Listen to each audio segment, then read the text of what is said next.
The emergence of the early COVID-19 pandemic in 2020 unleashed an unprecedented disruption to education systems worldwide. The aftermath of the crisis on education was difficult, challenging traditional teaching methods, aggravating existing inequalities, and prompting a rapid shift towards remote and hybrid learning models. From classrooms to kitchen tables, the pandemic forced educators, students, and policymakers to navigate the uncharted territory, reshaping the landscape of education as we know it. In the eyes of a student from a middle-class family, education through remote learning was accessible. But in the eyes of a low-income family student, things are the total opposite. Such things could consist of no Wi-Fi, no ownership to a laptop or electronic device, or a poor learning environment due to parents not being at home to help their kids. All these things play an important role in the pandemic and how it faced systemic issues as well. My name is Braden Green, and this is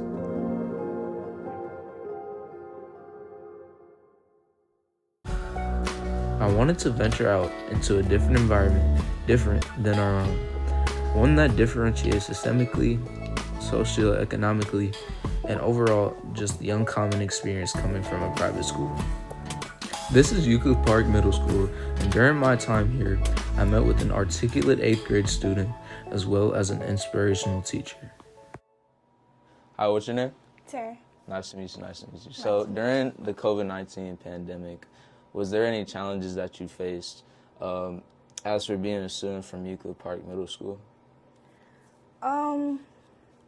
Kinda. I remember when we first got out of remote school and came back in the building, everything was different. Like the mask was throwing everybody off, and it was making it hard to work in class because certain people couldn't breathe through their masks, and it was hard to hear the teachers with the mask being. So were there any difficulties you faced as it being to access to technology or access to like a working software at home?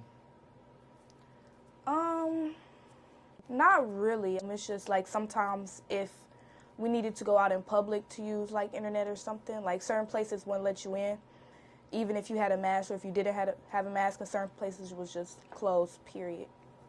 Okay. Was it necessarily, do you think that it was necessarily harder for students at Euclid Park Middle School versus a Gilmore Academy or like a Mayfield Middle School? Do you think that it would be harder for you guys to learn? I don't think so. I think like because if you hear when you heard a lot of other stories on like the news and stuff, other schools, I think our school, like, we had some tough times, but I think other schools definitely had it a lot worse than us. Do you think that Euclid Park Middle School did like a good job with educating you guys from a distance? And when you guys like had to go home, did they send you home with like packets or like learning tools to, stuff like that? Well, sometimes they did, and then sometimes the teachers would try to contact the parents, but most of the time it's just like you go home and then just don't come back to the school until you got that negative test. And do you think that affected like the grades of students most definitely, or? I think it affected everybody a little bit because knowing, like, you never know when you can go to a hospital to get the COVID test, so it's like you could be at home for up to a day to like a week. You would never know, and like missing out on all that material is definitely going to affect your grade because when you come back to school, they would be like accelerated a lot higher than where you at because you wasn't at school to get the information you needed. Hi, how you doing? What's your name? Miss Pittman Scott. Nice to meet you. So for the first question, did Euclid Park Middle School provide any alternative methods for learning during the pandemic and, considering the lack of access to technology?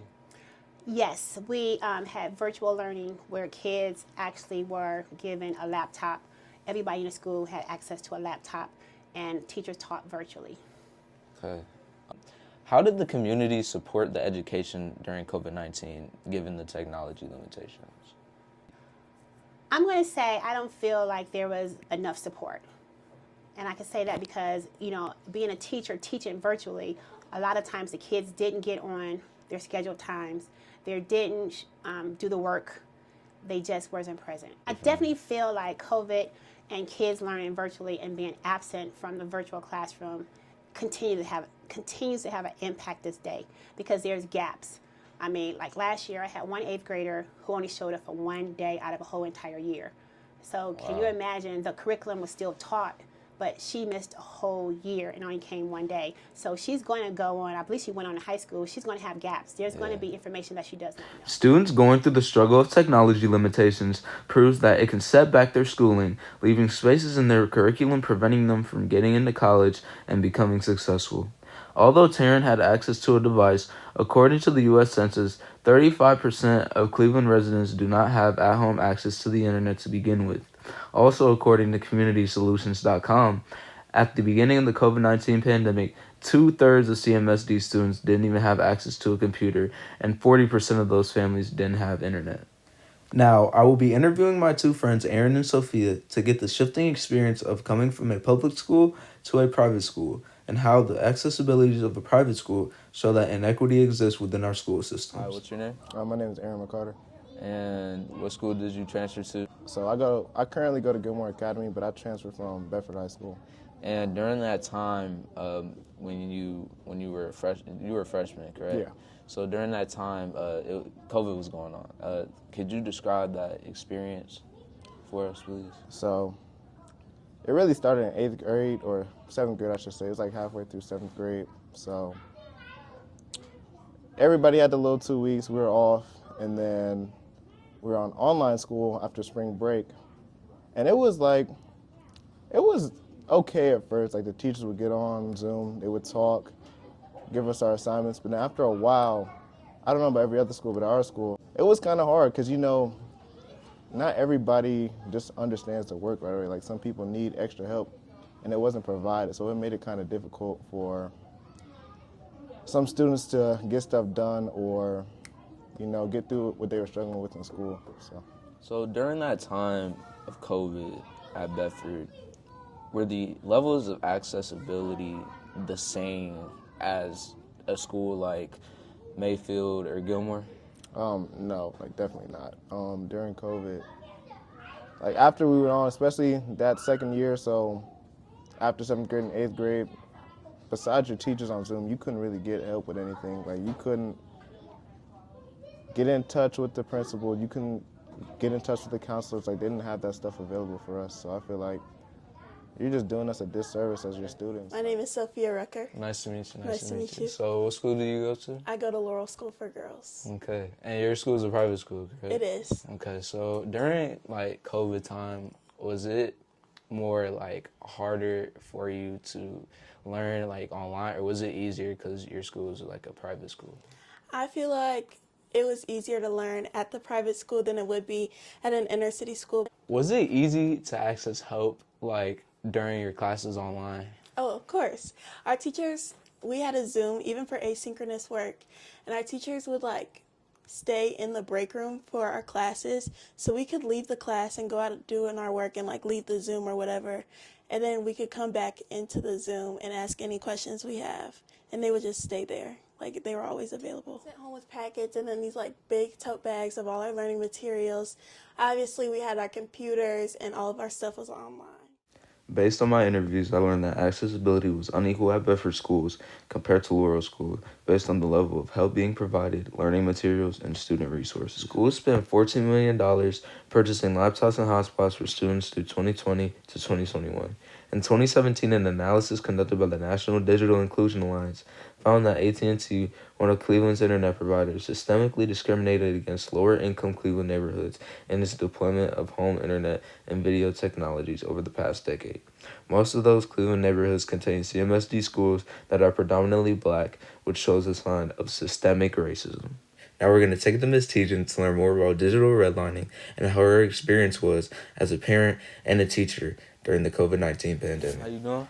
I'm doing well, Braden. How are you? I'm great. So, for the first question, how difficult was the COVID-19 pandemic on education for you and your children?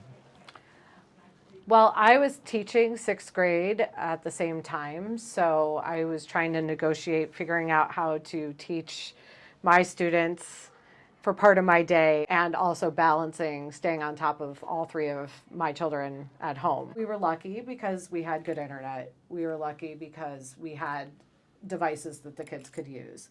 Mayfield provided devices to each student. So Connor and Marika both were given Chromebooks by the school that they had and could just use. And Freddie was provided an iPad. So first grade and kindergarten at Mayfield use iPads.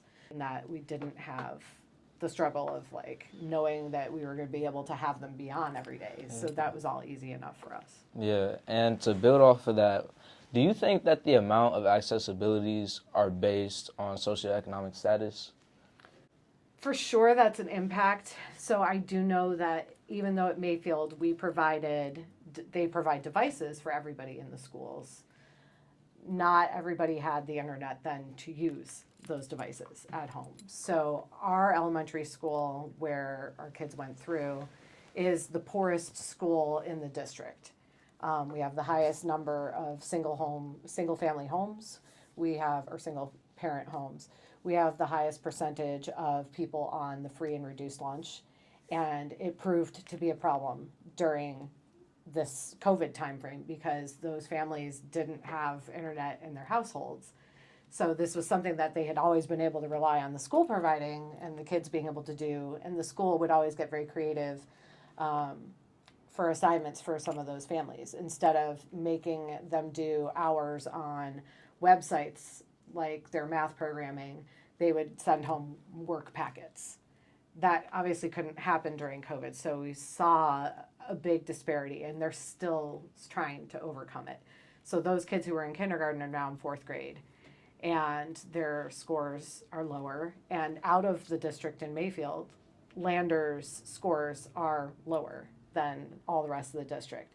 So to me, there is no question that there is a correlation between access and socioeconomic abilities and the results that came out of it.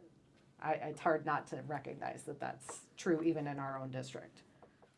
Moving forward, it's imperative to address these inequities by investing in infrastructure, providing access to affordable devices and internet connectivity, and ensuring comprehensive digital literacy programs for all. Together, let's work towards a better future where everyone has equal access to the tools and opportunities afforded by technology, creating a more inclusive society. Thank you for joining me and shining light on this critical issue.